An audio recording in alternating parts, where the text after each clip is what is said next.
Bueno, ya estamos de vuelta en nuestro programa y continuamos con una buena conversación. Estamos con nuestro queridísimo amigo ya de la casa, Alejandro Alarcón, economista. ¿Cómo estás, Alejandro? Bien, ¿y tú, Carla? Gracias. Bien. Hace Muchas rato gracias. que no nos veíamos. No me invitaba. ¡Ay, qué tal sentido que ella! No, pero ahora te invitamos y queremos escucharte. I know, Mucho. lo sé. Sí, queremos escucharte. Oye, vamos a empezar a conversar de, bueno, un poco de la situación económica que se está viviendo hoy día en Chile, ¿cierto? La inflación, y vamos a pasar por todos los temas. ¿Qué te parece cómo está el tema de la inflación? A ver, algunos economistas dicen que supuestamente estamos en un pic, pero algunos dicen que todavía no y que aún falta. ¿Cómo se ve para ti la situación? Está buena esa definición. Lo que falta. Bueno, yo veo que en este momento en el país tenemos una trayectoria de inflación que ya está sobre el 14% y que mucha gente en la profesión, muchos colegas han advertido que quizás podría bajar un poco, dado que viene un proceso de desaceleración de la economía que podemos también explorar. Sí. Y por lo tanto eso iba a provocar una baja en las transacciones y por lo tanto menos presión inflacionaria, cosa que ocurrió en muchas partes. Yo no conozco lugar en el mundo, incluyendo Groenlandia y sus alrededores, que cuando hay una desaceleración en la economía no bajan los precios. Hay un caso famoso que fue la famosa recesión a comienzos del 2011, creo que fue. En la crisis europea, que estaban desesperados porque tenían el fenómeno inverso, deflación, porque la gente cree que deflación es bueno. Y deflación es malo también porque... ¿Cómo es deflación? Deflación es que hay una caída sostenida en el nivel de precio, porque eso reporta bajos niveles de actividad. Entonces empiezan a acentuarse los índices de desempleo y definitivamente no es una situación de equilibrio. Pero la lógica, Alejandro, por lo que uno va entendiendo finalmente y lo que escuchan los economistas, que finalmente lo que se hace ahora, ¿cierto?, es bajar el nivel de consumo y así, pero los precios siguen igualmente altos hay una mezcla de cuestiones. Porque primero, como principio general, la peor manera de bajar la inflación es con bajos niveles de actividad. Porque eso implica que hay otro mal en la economía que se llama desempleo, que empieza a aumentar. Entonces, esa es la peor manera y eso es lo que muchos colegas creían que iba a ocurrir. Pero yo no lo veo tan claro porque particularmente lo que estoy hablando ahora, Carla, tiene que ver con los últimos días, donde se transmitió la idea de que el gasto público en el presupuesto que se va a empezar a discutir, el presupuesto de la Nación, que se va a empezar a discutir ahora a fines de septiembre, iba a crecer 4% para el año 23. Entonces eso generó ruido en el mercado y por eso es que se está hablando de nueva alza de tasa de interés del Banco Central. Acá, lo hemos hablado acá, pero... Dele nomás, siempre es bueno repasar estos temas. Nosotros tenemos dos maneras de bajar la inflación desde el punto de vista de las políticas públicas. Una es que el Banco Central suba su tasa de interés. Y la otra es que el fisco disminuya su tasa de crecimiento del gasto público. Entonces, se empezó a internalizar la idea de que el gobierno el próximo año va a gastar más de lo que muchos pensaban que era una trayectoria de equilibrio para ayudar a la inflación. Y por lo tanto, eso es lo que acabas de describir tú. Tenemos inflación, pero a lo mejor vamos a tener más inflación, ¿no acabas de decir? O parecido. Porque uno tiene que traducir. Por lo tanto, lo que tiene que ocurrir ahora es conocer el presupuesto de la Nación pronto. Lo vamos a conocer, porque la Comisión de Hacienda del Senado va a empezar a discutir el presupuesto de la Nación para el próximo año y eso tiene que producir un presupuesto antes del 30 de noviembre. Perdona, Alejandro, que te interrumpa. ¿El presupuesto de la Nación significa lo que se va a gastar? En la trayectoria del gasto público. En lo público, ¿cierto? Sí, del gasto público. Ya, bueno, pero ¿y esas políticas públicas tienen que ver también con las cosas, con lo que pasó directamente? Me imagino que también hay, no sé si habrá un cambio de planes o no con lo que pasó el 4 de septiembre. ¿Tiene que ver o no? Me llevas al 4 de septiembre. ¿Sí o no? Yo creo que sí, pero yo no sé para dónde va a ir el gobierno. Este es un gobierno que nos da sorpresa todos los días. Podría estar una hora hablando de la implicancia del desaire que se le hizo a Israel. Pero voy a entrar en eso para no ser desagradable. Oye, ese tema, sabéis que ese es un tremendo tema, súper interesante. La verdad, Alejandro, sé que bueno que lo tocaste, qué interesante es. ¿Qué pasó realmente ahí? Bueno, yo creo que los mismos actores no lo tienen claro. Porque la ministra de Relaciones Exteriores, ¿no está la cámara ahí? Sí. La ministra de Relaciones Exteriores mete la pata tupido y parejo. Esa es la verdad. Ajá. Y si alguien me dice que estoy mintiendo, bueno, yo puedo salir con los temas en que ha metido la pata, incluyendo la asesoría del presidente, o no sé si fue idea de ella, de insultar al embajador de Israel en el momento que presentaba sus cartas credenciales. Yo no soy de la diplomacia, no, está claro que no soy de la diplomacia, pero la presentación de las cartas credenciales es un hito muy importante para cualquier embajador. Es su entrada en sociedad diplomática en el país que va a representar a su nación. Sí. Entonces, eso fue una metida de pata ya, pero tremenda, y que va a tener consecuencias. Va a tener consecuencias por una serie de razones que es muy aburrido detallarlas, pero fue una metida de pata tremenda. Y la ministra de Relaciones Exteriores no es la única metida de pata. Venía escuchando a un analista que citó como 20 metidas de pata, y 20 metidas de pata en 6 meses es mucho. Es mucho porque daña lo que nosotros como país pequeño y abierto al mundo necesitamos. Nosotros necesitamos tener buenas relaciones económicas y financieras con el resto del mundo. Nosotros somos chiquititos, somos pequeñitos, como todos los pequeñitos en cualquier manifestación de la sociedad. Tienes que agarrarte de lo fuerte. Y por lo mismo, en ese sentido, las cosas que ha hecho el gobierno, cómo se ha comportado, ayudan a nuestra economía. ¿Qué te parece en ese sentido? ¿Qué va a pasar con nuestra economía después? Porque en algún punto, a ver, todos, antes del plebiscito, ¿cierto? Todos decíamos queríamos que ganara el rechazo, que la prueba era... O sea, era mala el nuevo texto, y lo hablamos acá, y que bueno que no ganó, pero finalmente ya, todo lo que pasó, ¿cierto? Ganó el rechazo ampliamente. ¿Eso le da finalmente una seguridad a nuestra economía o no? ¿Seguimos pendiendo de un hilo y en una situación extraña, poco creíble, que los inversionistas no saben si no? ¿Cómo se ve esa situación? Yo creo que nosotros tenemos un problema muy de fondo, que es falta de inversión en el país, falta de capital extranjero también. Los capitales se están yendo del país, y por lo tanto, ese tipo de señales de insultar a un embajador de un país tan importante como Israel le da una señal muy fuerte a inversionistas extranjeros. Sí. En los mismos momentos que el presidente habla en las Naciones Unidas, en los mismos momentos el ministro de Hacienda busca tener socios. Se reúne con bancos de inversión, etc.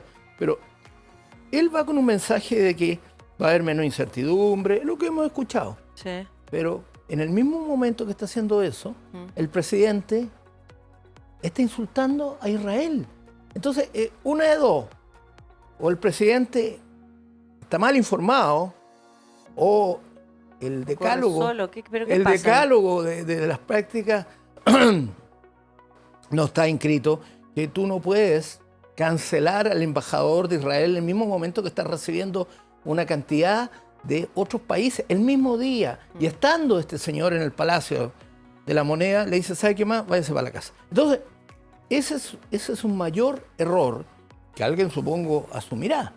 Porque después vienen los dime y diretes, que no se han ofrecido disculpas públicas, y la que tiene las responsabilidades de la principal asesora es la Antonia Urrejola, que fue elegida por el presidente de la República para que llevara las relaciones internacionales. Entonces, si tengo que ponerle nota, Antonia Urrejola, Antonia, tienes un 1.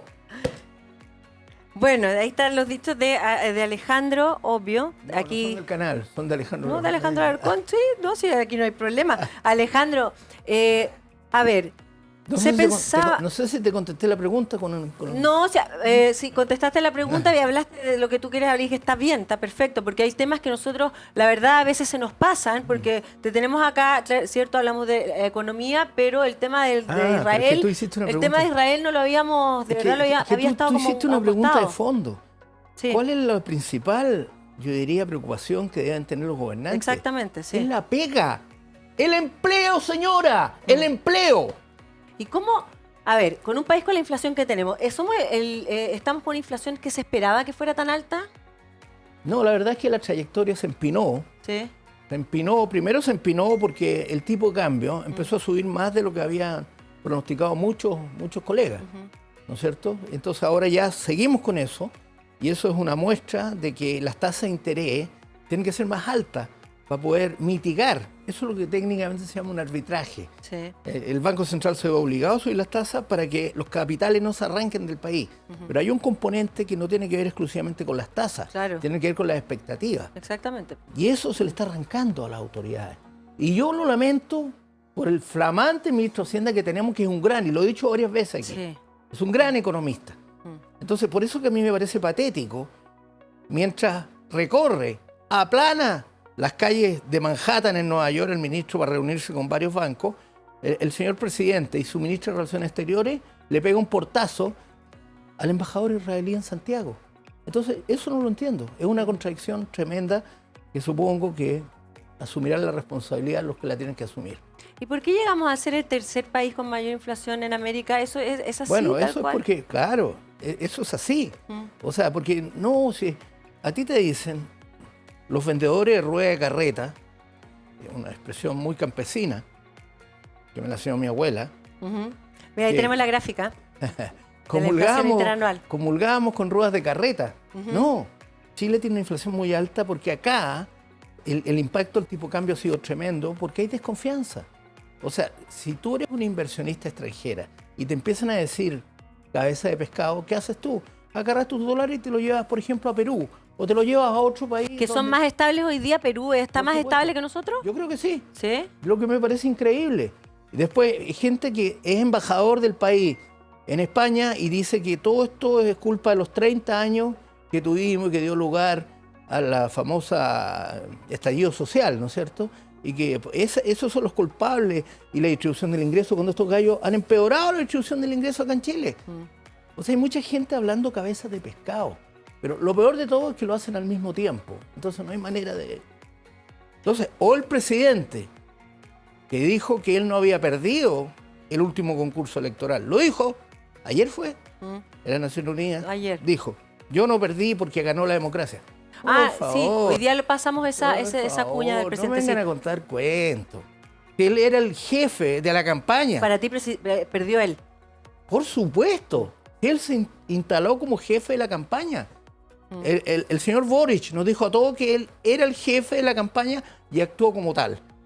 El problema es que actuó con recursos... Bueno, pero no voy a entrar en eso, que actuó con recursos... No voy a entrar en eso. Pero el señor Boric perdió el concurso electoral del día 4 de septiembre y por lo tanto, cosa que todavía no reconoce, y por eso yo te mandé una columna. Sí, me mandaste del libro, que sí. dice, sí, que no ha reconocido, como no, que se pero hicieron los tontos con el 4 de septiembre. Sí, el título de la columna, que la pueden ver todos en el libro, el título de la columna era... Dice, ausencia de autocrítica. Eso es, ausencia de autocrítica. Sí, si tú metes la pata, y además en términos políticos, perdón, te sacan la cresta.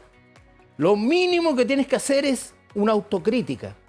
Mira, no quiero dar lata, pero yo pasé mucho tiempo en los años 90 en Argentina cuando hubo una invasión de inversiones chilenas en Argentina. Y una noche de domingo, en que al presidente, que murió hace relativamente poco tiempo, Carlos Menem, en esa elección le sacaron la cresta, y salió ahí a la Plaza de Mayo, el mismo balcón famoso de Evita, que en el año 52 se desmayó ahí, en el mismo balcón salió, y todo el periodismo se fue encima de él, porque él era presidente, era el jefe de Estado, y había sufrido una derrota de aquella. ¿Qué hizo Carlos Menem? Miró a la gente, miró a los periodistas y les dijo, textual, ¿eh? Les dijo algo que es muy citado, Vox Populi, Vox Dei, que significa la voz del pueblo y la voz de Dios. Extraordinario. Ese es un líder. Con todas las acusaciones que le han hecho, que es corrupto, que aquí, que allá, bla, bla, bla, fue enfrente de la plaza, que es la Plaza de la Libertad, la Plaza de Mayo, enfrente del Palacio de Gobierno, le dijo al pueblo, le dijo a los periodistas, Vox Populi, Vox Dei, la voz del pueblo, la voz de Dios, y ¿sabes lo que hizo? Y se fue para adentro. Listo. ¿Te parece que no ha existido una... Ninguno, porque una ayer me autocrítica al enteré respecto? de que el presidente nos dijo que él había ganado también. Entonces, yo no entiendo, si yo soy jefe político de algo y me enfrento a ese algo que es haber perdido en forma estrepitosa Sí. un concurso que él mismo dirigió, me parece que está mal. Y por eso que hay problemas todavía y por eso que hay desconfianza. Por eso te decía, y el tema de la desconfianza ayuda finalmente a esta situación económica tan inestable que estamos viviendo. Sí, porque enfrenta... Pero por otro lado, para la gente que está en la casa y que se lo hemos dicho ya en distintas ocasiones, pero no se pensaba también que iba a durar tanto tiempo. Obviamente no los expertos, la gente en su casa no lo sabía, que tanto tiempo iban a seguir subiendo los precios y los precios no bajan. Los precios uno ve que siguen subiendo y esa es la realidad. Así es. Y por otro lado también uno va y ve que el retail lleno de promociones porque están llenos de stock, pero tampoco se va. Y el desempleo es un buen punto que tú tocaste. ¿El desempleo va a subir o no? El desempleo va a empezar a subir, lamentablemente tengo que decirlo. Que el desempleo va a ir subiendo a medida que haya mayor volumen de la recesión. Yo creo que es imposible no tener una recesión en esas condiciones Sí. y sobre todo cuando la tasa de inversión, de acuerdo a las cifras del Banco Central, yo también lo calculo, pero yo no soy el Banco Central, ni tengo la credibilidad que puede tener el Banco Central, donde hay más de 60 científicos, como les digo yo, economistas extraordinarios, que tienen calculado que la tasa de inversión va en una trayectoria de caída de 5%. Eso es muy alto. Sí. Es muy alto. Y además acompañado por desconfianza en el sentido que la gente empieza a deshacerse de los dólares. La gente, las empresas, los agentes económicos. Sí. Solo no quiere pesos, se deshace de los pesos porque quiere dólares. Por eso que sube el tipo de cambio. Y eso va por un carril distinto. Va por un carril distinto porque yo te hablé recién de que lo que necesita el país es estabilidad. Si no hay estabilidad, la plata se va. Ya, sí, yo lo sé, Alejandro, pero ¿cuáles son las cosas que se debiesen hacer prontamente, ¿cierto? Ya para darle una estabilidad en ese sentido al Te voy a país. nombrar una que se me viene a la cabeza, el TPP-11, que es un acuerdo que nos sitúa con China, que nos sitúa con el sudoeste asiático, con Vietnam. No lo quieren firmar. Porque hay un señor en la Cancillería, que no me acuerdo ni cómo se llama, que está encargado de eso, y es por cuestiones ideológicas enemigo de los tratados de libre comercio. Cuando nosotros somos un país chiquitito... Partido que tenemos que vivir del ¿Cómo libre se comercio, llama? lógico. Claro, pero no se me olvidó. Ahumada. Señora Ahumada, no siga haciéndole cera. Se lo digo desde aquí, con toda confianza. No siga haciéndole cera porque al final el que va a pagar la cuenta de su ideología los pobres de este país. Y lo que más necesita en este momento es empleo. Exactamente, y por eso, y en corto plazo, ¿tú ves posibilidades de que esto, de hacer algo que se podría hacer Tiene que demostrarlo. para que la gente pobre... Bueno, tiene que demostrarlo. El presidente de la República tiene que llegar al país y decir, voy a ir adelante con el TPP-11. Sí. Voy a ir adelante y cerrar el acuerdo comercial con Europa. ¿Para qué seguimos hablando de que queremos integración, que los queremos a todos? No, claro, así eso ha Cuando sido eso la no ocurre. bandera que han llevado todos y no ha pasado en absolutamente nada. No No. ocurre. Y más encima, después del ventilador que he puesto hoy día aquí, Sí, ahí está. Sí. es otro ventilador. Que me caigo ya de esa... No. ¿Qué pasó? Tiene que actuar venía el con ganas, presidente. Alejandro? Tiene que actuar. Tiene que mostrar lo que hizo Menem en los 90, cuando salió al balcón. Ya, pero y este es otro personaje. Bueno, sí, pero tiene que parecerse. Porque lo que espera la ciudadanía es que haya liderazgo, que corrija. Ya, pero él puede, por eso te pregunto, él puede liderar y sus ideas son beneficiosas también para que lidere él y cómo tiene... Mira, escuché a un sabio que hablaba de la gente cuando se siente incómoda. A ver. No, cuando la gente ¿A se qué, siente... ¿A qué sabio de veras? ¿Cuál? No, Después dímelo, porque quiero saber. Ya. puede ser incómodo para mí decirlo, pero incómodo es estar repitiendo ideas en las que no creo. Si no creo en el comercio internacional, si no creo que una economía pequeña y abierta como la nuestra necesita más clientes. Nosotros somos un paísito de 18 millones de habitantes, Sí, pues cuando somos muy chicos. somos un país chico, pequeño y abierto al mundo. Entonces, ¿cerrarnos más nos ayuda? No, nos perjudica. Claro, obvio. Tenemos que abrirnos. Entonces tenemos que tener representantes, porque son representantes no solo del gobierno, son representantes del Estado. El Estado va más allá de los gobiernos. Sí. Y eso es lo que tiene que hacer, porque de lo contrario, Chile va a estar... ¿Tiene las facultades él para hacer esos cambios? Bueno, que lo demuestre. No quiero crucificarlo más de lo que está. No me corresponde a mí. Yo solo sé que el país necesita mayor apertura, necesita mayor inversión, y lo que hay que hacer es concentrarse en el aumento de la inversión, en mandar señales que estamos con que vengan negocios al país y estamos con recuperar el país de este drama de la caída de la inversión. Ahora pregunta, ¿es real que nosotros tenemos unos 3 puntos más de inflación por el tema de los retiros de la AFP? ¿Es real o no? Ay, Carlita, te ¿Qué? lo dije ahí sentado. Bueno, no me acuerdo. Me acabo de olvidar. Te lo voy a recordar, porque hace un año atrás, yo lo dije públicamente, lo dije en televisión en vivo, donde fui insultado al estilo Boric en La Moneda por un diputado socialista, no voy a decir el nombre, fui insultado, que me gritó a la misma instancia que estamos aquí los dos, me gritó, eres un mentiroso. Después de un año, veamos quién era el mentiroso. ¿Hasta cuándo? ¿Hasta cuándo los demagogos siguen haciendo triza a este país? La gente lo que necesita es seguridad, que su bolsillo no va a ser horadada por la inflación, que va a haber posibilidades de mayores empleos y que definitivamente la economía se va a estabilizar. ¿Cuánto falta para aquello? Bueno, Pensando, siendo positivo, mirando las cosas bien, con un ministro Marcel concentrado, ¿cómo? ¿Cuándo podría pasar eso, llegar? El 2023 parece que se ve oscuro. Carla, yo conozco mucho al ministro de Hacienda. Es un gran ser humano además. Pero él está metido en un lío. Porque mientras él busca plata aplanando las calles de Manhattan, que es Nueva York, para la gente que no los liga, el presidente y la ministra de Relaciones Exteriores ponen dudas en torno a los tratados de libre comercio.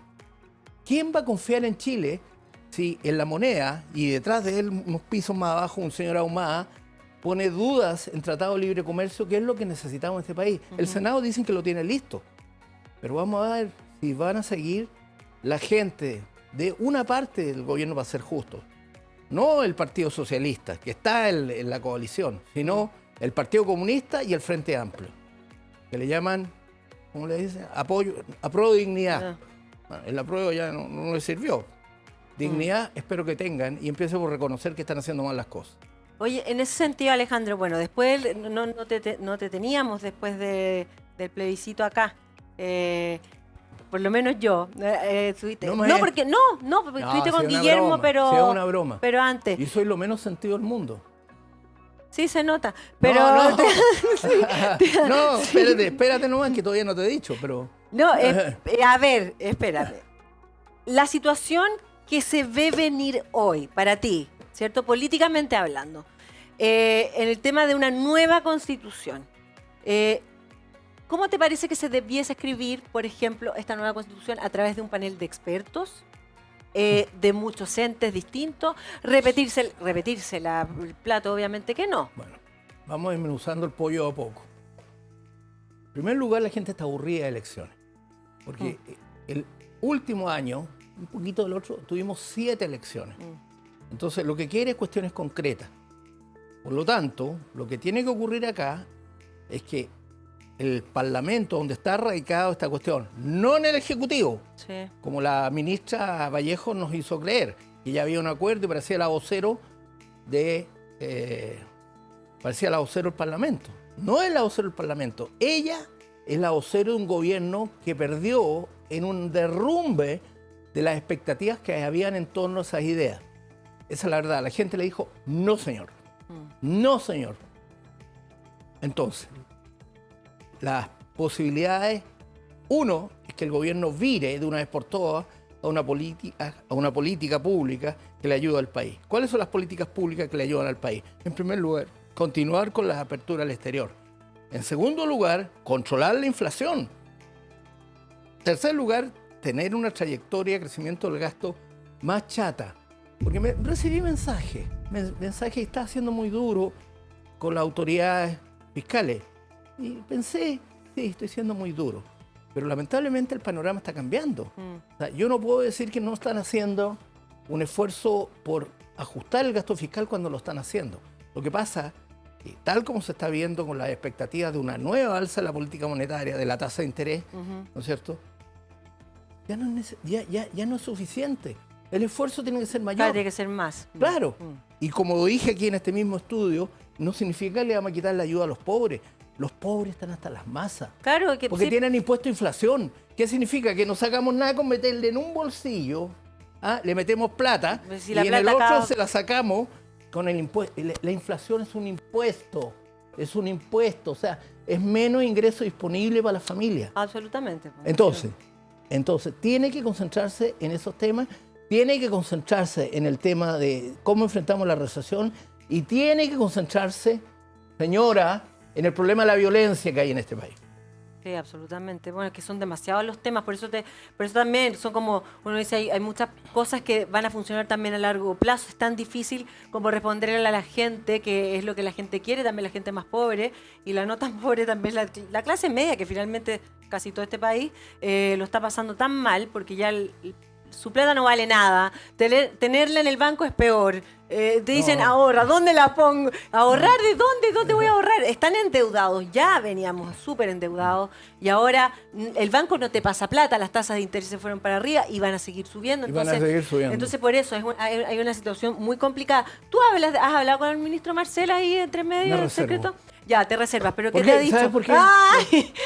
¿Te reservas, pero qué te ha dicho? ¿Algo bueno o algo malo? No, yo me reservo porque es como cuando uno tiene una amistad normalmente con una niña, ¿no es cierto? Para mí, por lo menos, y yo no puedo andar hablando de mi relación con esa niña, en este caso del ministro, así que yo no hablo de eso. Ya, perfecto. Entonces no vas a decir nada. No. Ya.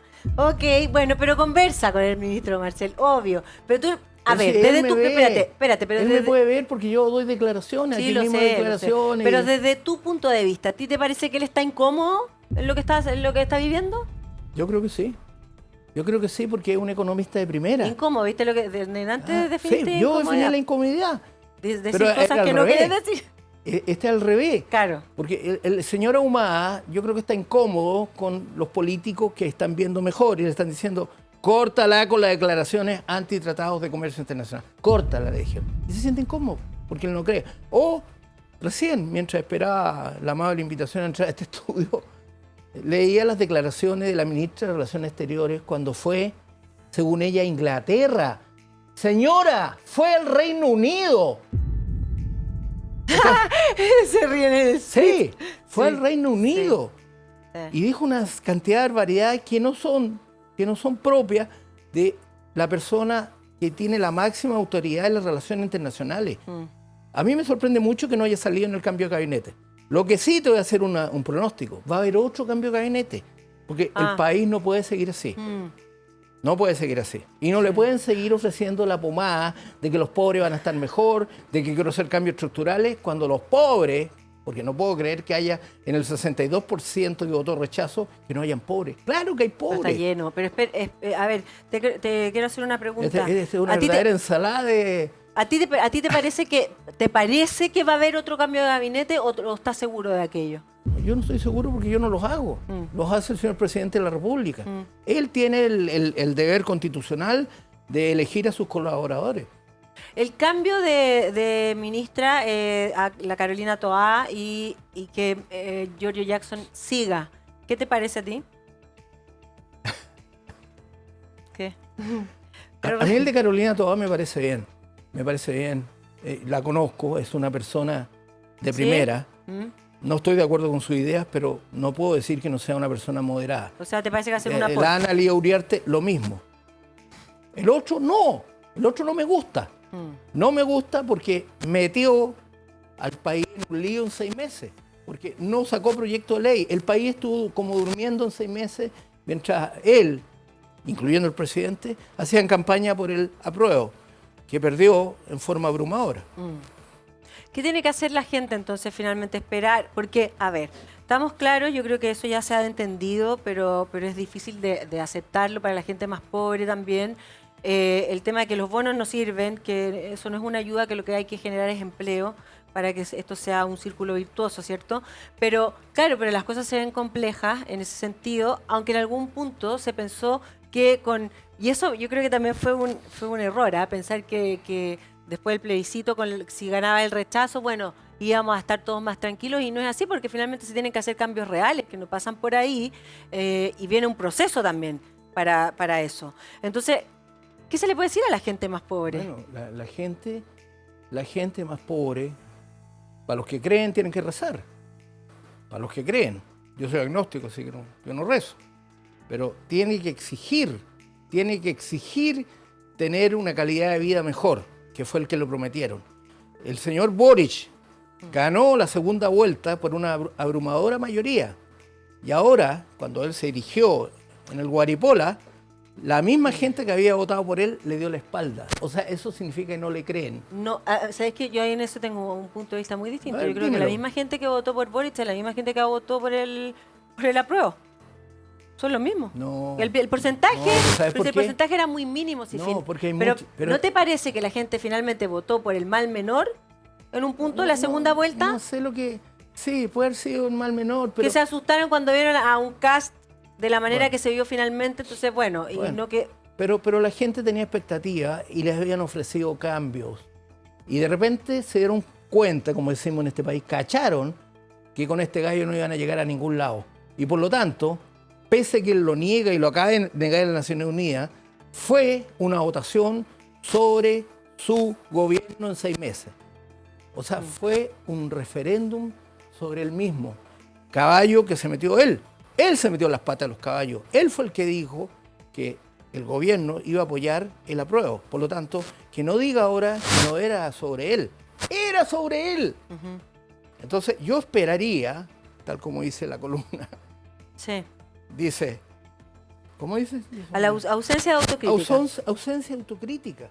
Y por eso que te conté la anécdota de Menem, que ya no vive.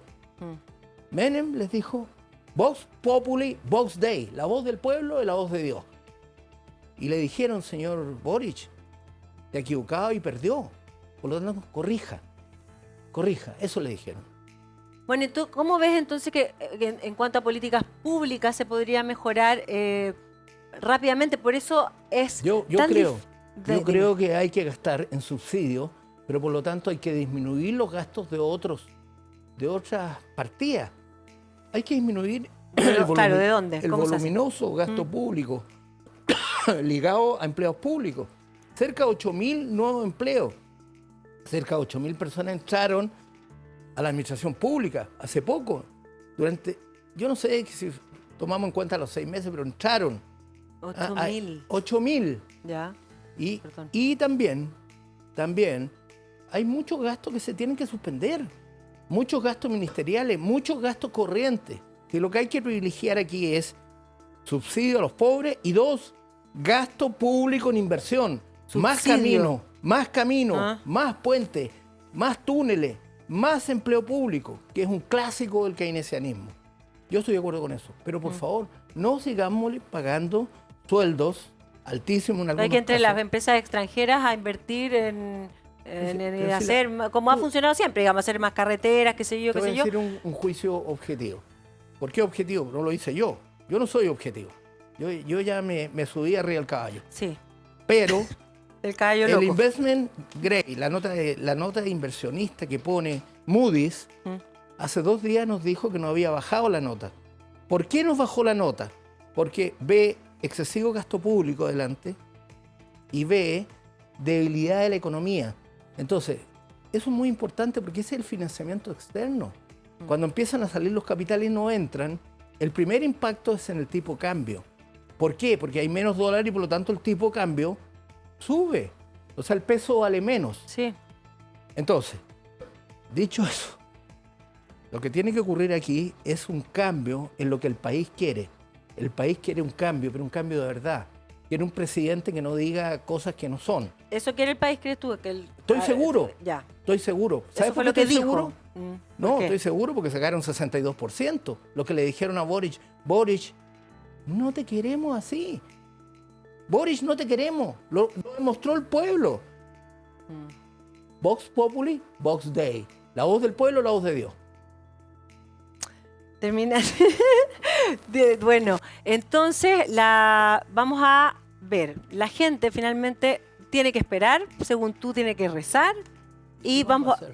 ¿Qué más va a hacer? Y esperar que el gobierno se apiade de los más pobres y reparta subsidios Sí, a los más pobres. sí, el subsidio a qué? ¿Qué podría subsidiar? Subsidios como ocurrió durante Alimentos. la pandemia. Ajá. Subsidios que vayan directo a la vena del empleo, subsidios que vayan directo a parar la olla. Porque eso es lo que quieren los chilenos. Muchas familias tienen que parar la olla. Si no paran la olla, van a pasar hambre. Ah, pregunta obvia, que me imagino que es lógico. Si la inflación sigue subiendo, la UF va a seguir subiendo, ¿no? Por supuesto. Ya. Todos los que Espantoso. dicen que hay que eliminar la UF. No hay que eliminar la UF, hay que parar la inflación. Cuando yo tenía fiebre, cuando era un niño, mi madre me colocaba un termómetro. No lo rompía. No sacas nada con romper los termómetros si tienes fiebre. Tienes que parar la fiebre del niño. Aquí es lo mismo. Aquí es lo mismo. Exactamente. Bueno, muchas gracias. Perdonen mi pasión, pero yo aprendí que sin pasión no se puede hacer nada. Gracias, Alejandro, por estar con nosotros, de verdad. Es un gusto tenerte. ¡Saco aplauso! Saco aplauso. Gracias, Alejandro, de Gracias, verdad. Nos gracias. encontramos en otra Gracias por oportunidad acá en el invitarme. programa. Cada vez que me invite, yo voy ahí. Gracias. Nosotros nos vamos a una pequeña pausa comercial y ya volvemos con más emprendido. La última pausa. Fíjense.